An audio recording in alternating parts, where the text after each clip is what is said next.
सभी स्टूडेंट्स को मेरा नमस्कार। मोरी देवी तापड़िया कन्या महाविद्यालय के यूट्यूब चैनल पर आपका हार्दिक स्वागत है। आज अपन BA second year political science के जो राजनीति विज्ञान की बुक है भारत की राज व्यवस्था, उसके अपन चैप्टर संविधान के भाग के बारे में पढ़ेंगे। तो सभी स्टूडेंट्स, आपको पता है कि संविधान में कितने भाग थे। अगर अपन मूल संविधान की बात करें तो मूल संविधान में 22 भाग थे। आज भी कोई बुक है वो कहती है भाई 25 है, कोई कहती है 26 भाग है, परंतु संविधान में वर्तमान समय में भी भाग 22 है। इसमें सिर्फ गणना के अनुसार भाग तो मूल रूप से वर्तमान समय में ही 22 ही है, पर गणना के अनुसार 25 है। अब अपन जो संविधान, आपको पता ही है कि भारत के संविधान में कितने अनुच्छेद है। तो भारत के संविधान में 395 अनुच्छेद, मूल संविधान में 395 अनुच्छेद, 8 अनुसूचियां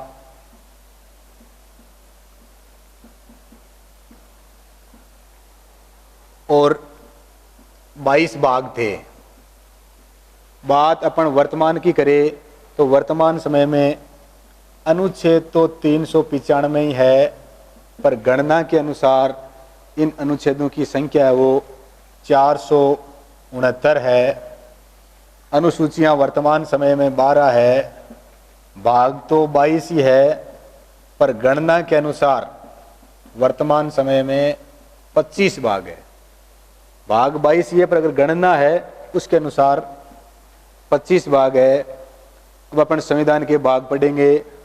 संविधान का भाग जो फर्स्ट है, संविधान के भाग फर्स्ट है, इसमें भाग फर्स्ट में लिखा हुआ है संघ और उसका राज्य क्षेत्र।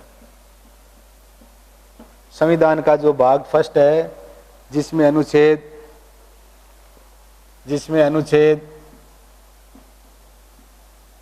1 से लेकर 4 तक है, और जो भाग प्रथम या भाग फर्स्ट है इसमें संघ और उसका राज्य क्षेत्र, इसके बारे में वर्णन किया गया है कि वर्तमान समय में भारत में कितने राज्य है और कितने संघ शासित प्रदेश है।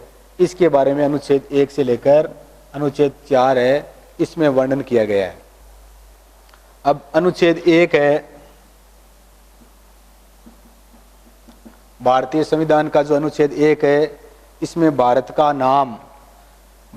नाम भारत व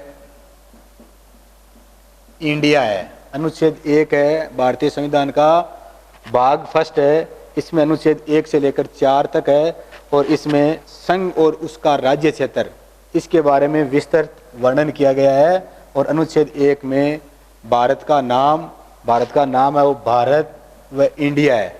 कि अनुच्छेद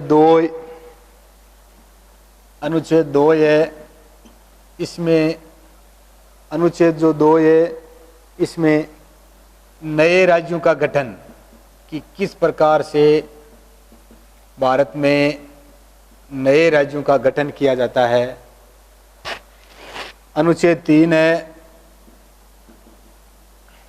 अनुच्छेद 3 में नए राज्यों का जो निर्माण है, पुराने राज्यों की सीमाओं में परिवर्तन है,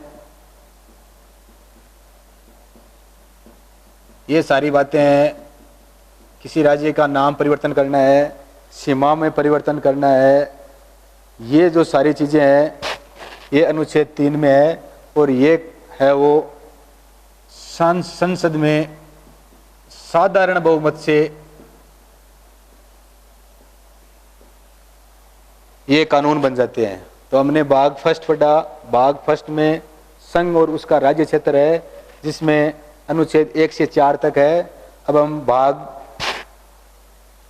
संविधान का भाग 2 पढ़ेंगे, जो भारतीय नागरिकता से संबंधित है।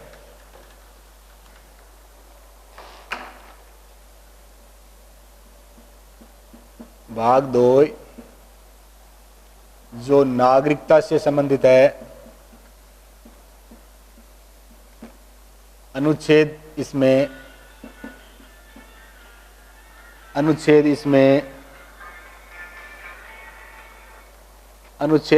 5 से 11 तक है कि भारत में किन किन लोगों को है वो नागरिकता दी जाएगी।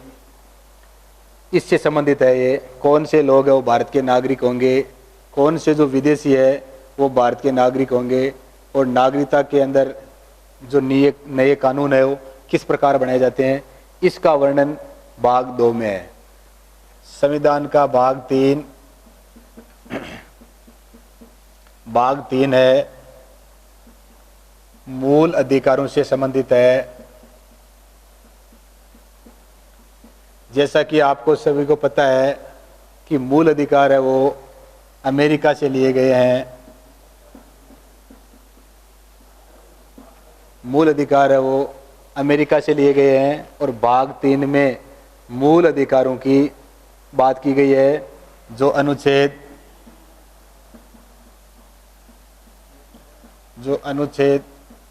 12 से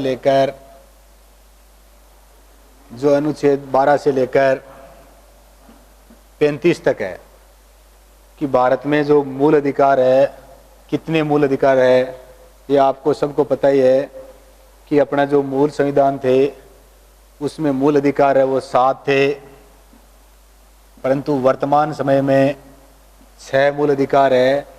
6 कैसे है? क्योंकि जो 44वां संविधान संशोधन हुआ था 1978 में, मोरारजी देसाई उस समय देश के प्रधानमंत्री बने थे, प्रथम गैर कांग्रेसी प्रधानमंत्री, और उसके समय संविधान में 44वां संविधान संशोधन किया गया था, और उसमें जो संपत्ति का अधिकार था, उस संपत्ति के अधिकार को मूल अधिकारों की श्रेणी से हटाकर या मूल अधिकारों की श्रेणी से समाप्त करके इसको अनुच्छेद 300 क के तहत कानूनी अधिकार बनाया था। तो वर्तमान समय में मूल अधिकार है वो 6 है। मूल अधिकार है वो अमेरिका से लिए गए हैं। इसमें अनुच्छेद 12 से लेकर 35 तक है, और इसमें समानता का अधिकार है, स्वतंत्रता का अधिकार है, ये भारत के मूल अधिकार है। भाग 4 है, भारत के संविधान के भाग 4 जो बहुत महत्वपूर्ण बिंदु है। भाग 4 है वो नीति निर्देशक तत्वों से संबंधित है। नीति निर्देशक तत्व है, नीति निर्देशक तत्व है, फंडामेंटल राइट्स। आपको जैसा सबको पता है कि नीति निर्देशक तत्व है वो किस देश, ये प्रावधान है वो किस देश से लिए गए हैं। तो नीति निर्देशक तत्व है वो आयरलैंड से लिए गए हैं। नीति निर्देशक तत्व है संविधान के भाग 4 में अनुच्छेद 36 से लेकर 51 तक नीति निर्देशक तत्व है, इसका विस्तृत रूप से वर्णन किया गया है। तो अपने को ध्यान रखना है, भाग 4 नीति निर्देशक तत्व है, और ये नीति निर्देशक तत्व है ये आयरलैंड से लिए गए हैं। ये अनुच्छेद 36 से लेकर 51 तक है। अनुच्छेद 36 में राज्य की परिभाषा दी गई है। अनुच्छेद 37 में नीति निर्देशक तत्व है वो वाद योग्य नहीं है। तो ये इस प्रकार से वर्णन किया गया है। उसके बाद में अपन पढ़ते हैं भाग 4 क या ए, जो मूल संविधान में नहीं था। कोई पूछ ले, कंपटीशन में क्वेश्चन आते हैं कि इनमें से कौन सा भाग मूल संविधान में नहीं था, तो अपने को ध्यान रखना है कि भाग 4 क या ए है, ये मूल संविधान। कहने का मतलब जिस समय 26 जनवरी 1950 को हमारा संविधान लागू हुआ, उस समय ये भाग 4 क है वो हमारे संविधान में सम्मिलित नहीं था। इसको तो फिर ये कहाँ से कब आया, तो इसको 42वें संविधान संशोधन 1976, प्रधानमंत्री कौन थी? इंदिरा गांधी।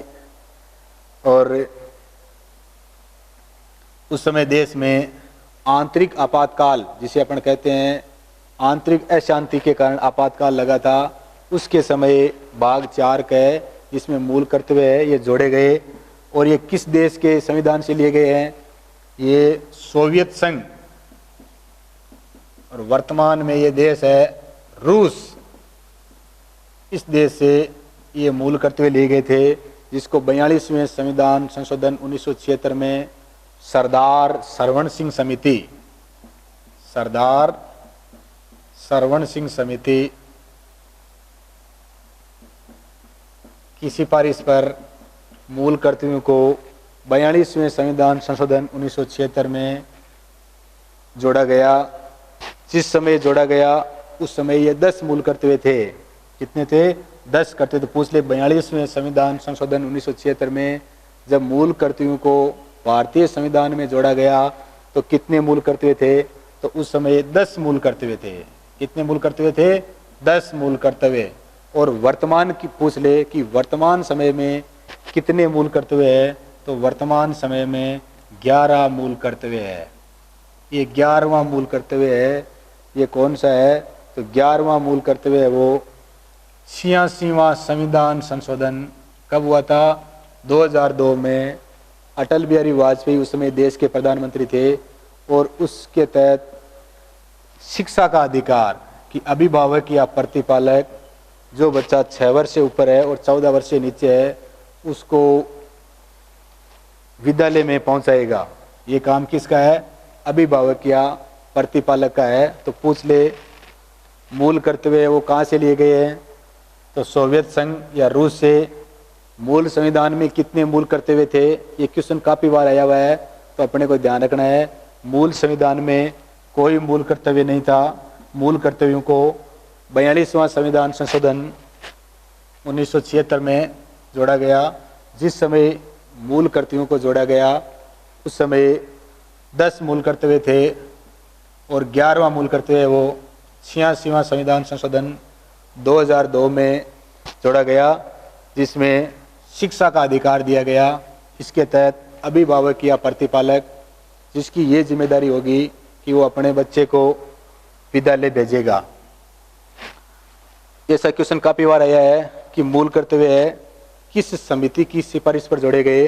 तो सरदार सरवण सिंह समिति की सिफारिश पर। भाग 4 तक अपन ने पढ़ लिया है। अब भाग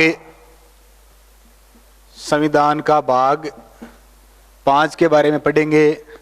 जो भाग 5 है उसमें संघ या केंद्र सरकार, भाग 5 में संघ या केंद्र सरकार के बारे में वर्णन किया गया है। भाग 5 में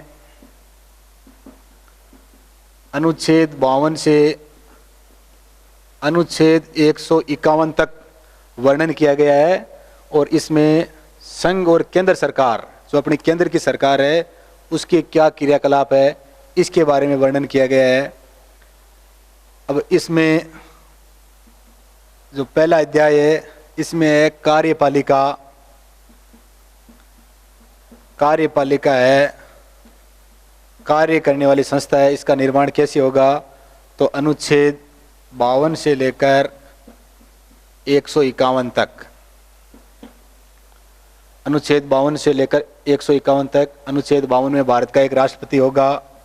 अनुच्छेद 53 में संपूर्ण शक्तियां वो राष्ट्रपति में निहित होगी। अनुच्छेद 54 में राष्ट्रपति का निर्वाचन मंडल है। अनुच्छेद 55 में राष्ट्रपति के निर्वाचन की विधि है।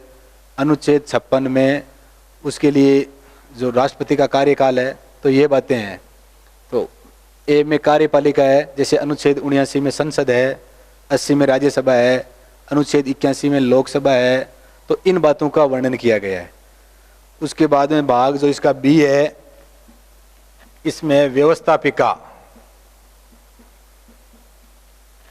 भाग बी में व्यवस्थापिका, और व्यवस्थापिका है ये अनुच्छेद 79 से लेकर अनुच्छेद 123 तक है।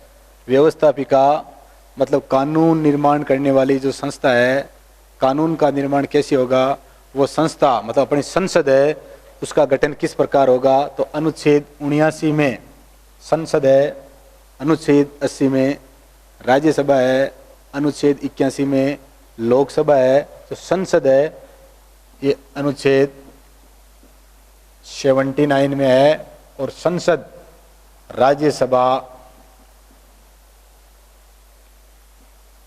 लोकसभा और राष्ट्रपति, इन तीनों के मिलने से संसद का निर्माण होता है।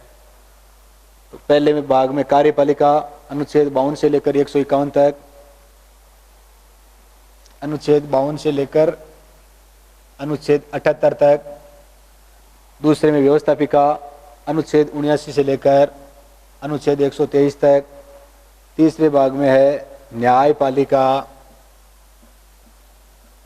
ये भाग 5 की बात कर रहे हैं। भाग 5 में ए में कार्यपालिका, कार्यपालिका अनुच्छेद 52 से लेकर 78 तक।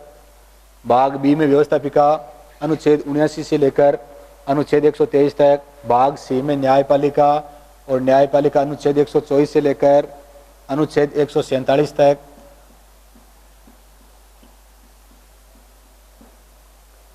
और भाग डी में है नियंत्रक एवं महालेखा परीक्षक, जिसे अपन केग बोलते हैं, जिसका वर्णन है वो अनुच्छेद 148 से लेकर 151 तक। भाग 5, इसमें संघ या केंद्र सरकार है, इसके बारे में विस्तृत वर्णन है। इसका अनुच्छेद 52 से लेकर 151 तक है। अब भाग 5 के ए में पहले अध्याय में कार्यपालिका है, कार्यपालिका का वर्णन अनुच्छेद 52 से लेकर 78 तक है। अनुच्छेद 52 में भारत का एक राष्ट्रपति होगा। अनुच्छेद 53 में संपूर्ण शक्तियां उसमें निहित होगी। अनुच्छेद 54 में उसका निर्वाचन मंडल है। अनुच्छेद 55 में निर्वाचन की रीति है। तो ये बातें हैं। भाग 5 के भाग बी में तो दूसरा अध्याय है, इसमें व्यवस्थापिका है जो अनुच्छेद 79 से लेकर 123 तक है। अनुच्छेद 79 में संसद है, और संसद किन के मिलने से बनती है, राज्यसभा, लोकसभा और राष्ट्रपति के मिलने से संसद बनती है। अनुच्छेद 80 में राज्यसभा है, अनुच्छेद 81 में लोकसभा है। और भाग 5 का जो अध्याय सी अध्याय 3 है, इसमें न्यायपालिका है, और न्यायपालिका अनुच्छेद 124 से लेकर 147 तक। हमारा सुप्रीम कोर्ट है, जिसकी स्थापना है वो 26 जनवरी 1950 को हुई थी, और ये अपने नई दिल्ली में है। उसके बाद में भाग 5 का भाग डी, जो नियंत्रक एवं महालेखा परीक्षक, और नियंत्रक और महालेखा परीक्षक जिसे केग CAG कहते हैं, जो अनुच्छेद 148 से लेकर अनुच्छेद 151 तक। वर्तमान समय में हमारे केग या नियंत्रक एवं महालेखा परीक्षक है वो राजीव महर्षि है। तो ये अपन ने संविधान के भाग 5 पढ़ लिए। अब अपन इसका अगला भाग 6 पढ़ते हैं। जिस प्रकार से भाग 5 में अपन ने केंद्र सरकार या संघ सरकार के बारे में पढ़ा, उस प्रकार से ही भाग 6 में जो अपने राज्य है, राज्य सरकारों के बारे में वर्णन किया गया है। वर्तमान समय में 28 राज्य, जम्मू कश्मीर का अपन ने 5 अगस्त को है उसको केंद्र शासित प्रदेश बनाने के बाद में 28 राज्य हो गए, और केंद्र शासित प्रदेश वर्तमान में दमन और दीव, दादर नगर हवेली को एक करने के बाद में 8 केंद्र शासित प्रदेश है। तो 28 राज्य और 8 है वो केंद्र शासित प्रदेश है। तो इसमें अपन भाग जो 6 है, इसमें जो अपने 28 राज्य है उनकी सरकारों, उनका जो क्रियाकलाप है उसके बारे में पढ़ेंगे। इसका विवरण है वो अनुच्छेद 152 से अनुच्छेद 237 तक है। अनुच्छेद 152 से अनुच्छेद 237 तक है। अनुच्छेद 152 में अनुच्छेद 12, अनुच्छेद 36 और अनुच्छेद 152 तीनों में ही राज्य की परिभाषा दी गई है, और इसमें जो अनुच्छेद 12 में राज्य की परिभाषा दी गई है वही बातें अनुच्छेद 36 और 152 में लिखी हुई है। तथा इसमें कहा गया है कि जो 152 में कहा गया है कि जो भाग 6 के प्रावधान है, जितने भी 28 राज्य है, जितने भी राज्यों का निर्माण होगा उन सभी पर लागू होंगे। अब भाग 6 का जो ए है, इसमें वही उस प्रकार जिसमें उसमें कार्यपालिका थी, तो इसी भाग ए में कार्यपालिका है, और कार्यपालिका का वर्णन अनुच्छेद 153 से अनुच्छेद 167 तक। 52 का मैंने आपको पहले बता दिया, 52 में राज्य की परिभाषा दी गई है, और अनुच्छेद 153 से लेकर अनुच्छेद 167 तक कार्यपालिका कि भाई प्रत्येक राज्य का या 2 राज्य का एक राज्यपाल होगा। ठीक है, राज्यपाल की जो नियुक्ति है वो राष्ट्रपति करेगा, राज्यपाल का कार्यकाल ये होगा। ठीक है, एक राज्य का विधानमंडल होगा जिसमें विधानसभा विधान परिषद होगी। हालांकि सभी राज्यों में विधान परिषद नहीं है, वर्तमान समय में सिर्फ 6 राज्यों में ही विधान परिषद है, तो इसकी बात की गई है। भाग बी है, इसमें व्यवस्थापिका अनुच्छेद 168 से लेकर अनुच्छेद 213 तक व्यवस्थापिका मतलब कानून निर्माण करने वाली संस्था। जिस प्रकार से संघ में अपने संसद थी, वैसे राज्यों में राज्य का विधानमंडल, और विधानमंडल है वो विधानसभा विधान परिषद और राज्यपाल के मिलने से इसका निर्माण होता है। तो इसमें जो भाग 6 का भाग बी, इसमें व्यवस्थापिका विधानमंडलों के बारे में कहा गया है, और अधिकांश भारत के अधिकांश राज्यों में सिर्फ विधानसभा ही है, विधान परिषद तो वर्तमान समय में 6 राज्यों में ही है। भाग 6 का जो सी है, सी में है न्यायपालिका,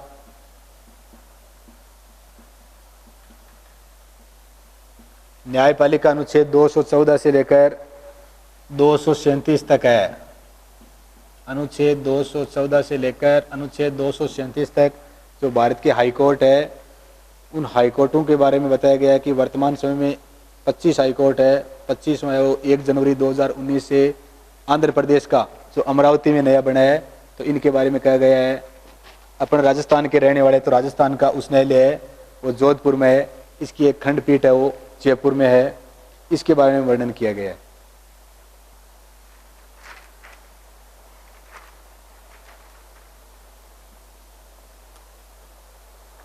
भाग 6 के बाद में अपन संविधान के भाग 7 के बारे में पढ़ते हैं।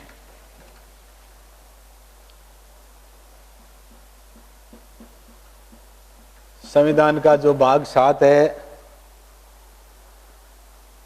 इसमें अनुच्छेद 232, संविधान के भाग 7 में अनुच्छेद 232 है, इसका वर्णन किया गया है। तो संविधान के भाग 7 में अनुच्छेद 232 था, जिसका वर्तमान समय में इसका उल्लेख नहीं किया गया है। भारतीय संविधान के अनुच्छेद 12, 36 और 152 है, इसमें राज्य की परिभाषा दी गई है।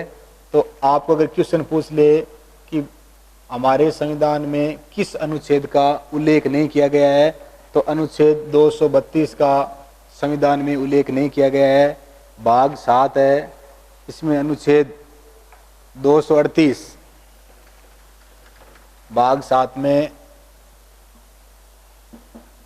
अनुच्छेद 238 है, और इसमें भाग 7 को 7वां संविधान संशोधन जो 1 नवंबर 1956 को हुआ था, उस समय हमारे देश के प्रधानमंत्री पंडित जवाहरलाल नेहरू थे, और इस भाग 7 को अनुच्छेद 238 को निरस्त कर दिया गया, समाप्त कर दिया गया, क्योंकि जो भाग 7 था इसमें 20 श्रेणी के राज्य थे, उनके बारे में मतलब 20 श्रेणी के राज्य उस समय थी देशी रियासतें, राजा रजवाड़े, उनके बारे में उल्लेख था, तो इनको 7वें संविधान संशोधन 1956 के द्वारा निरस्त कर दिया गया।